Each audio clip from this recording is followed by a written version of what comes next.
Hi, and welcome to the very first episode of Conversations with Callaghan. I'm your host, Callaghan Tanda. Now, my first guest pretty much is, I wouldn't say responsible, or should I say is part of the reason why I'm doing this podcast in the first place.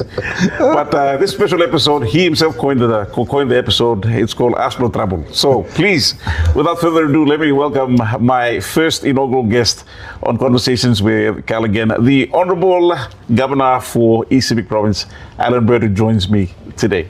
Governor, good morning, and thank you so much for your time.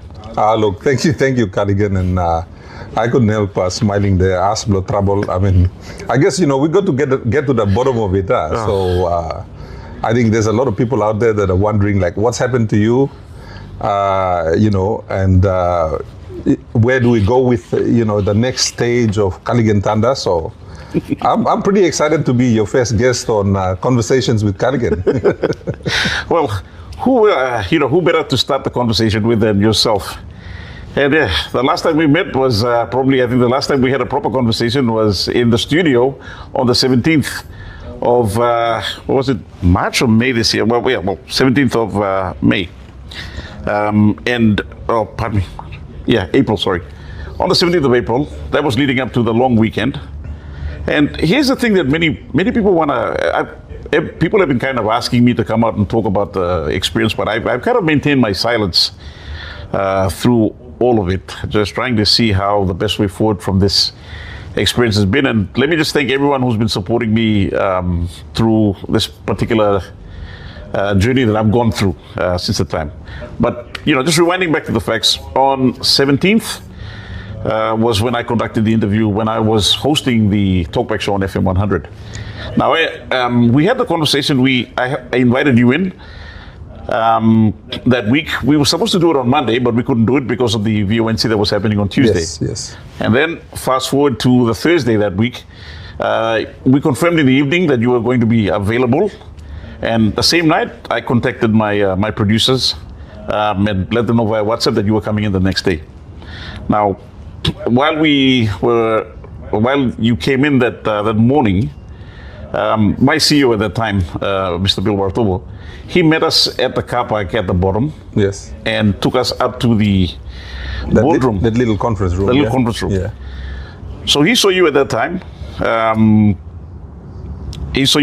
We had a discussion, talked about, what happened. And specifically our discussion at the time was basically on why the VONC was unsuccessful. And secondly, the other part I was trying to ask you about was, like, if the coalition of the opposition had actually been successful with the VONC, like, what were the alternative policies? That was the point of discussion that we were going to have. Now, the thing is that when I invited you in, I had already notified my producer in the evening.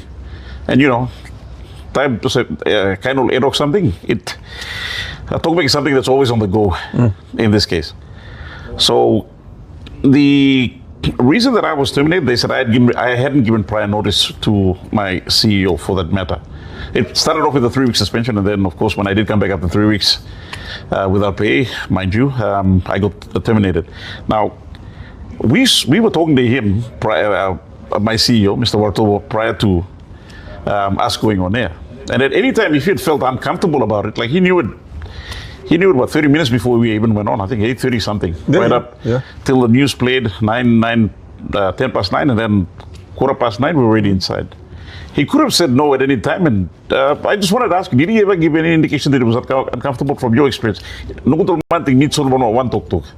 I mean, he was happy. We were laughing, we were cracking jokes, and that wasn't the first time. I'd been on previous shows where you invited me and I'd come along and he would actually come and meet me. In fact, I don't know if it's normal, but every time I've been there for a show on Talkback, I've always met with the CEO if he was there. And I remember even before, there was a lady in charge, and I forget her name, really nice lady. Caroline. Yeah, Caroline. Caroline. So I would meet her as well. So I figured that was the normal, usual process of doing things in terms of those interviews. So I didn't see anything unusual or anything that would indicate that he was unhappy, and so from my perspective, I assumed everything was okay. And also, like, every time I've been on that particular show, even with Roger Haofa back in the day, and then Douglas, Dimagi, and then yourself, we've always had very open conversations. So that particular show was no different to any of the others we'd had before. And yeah, so I was very surprised.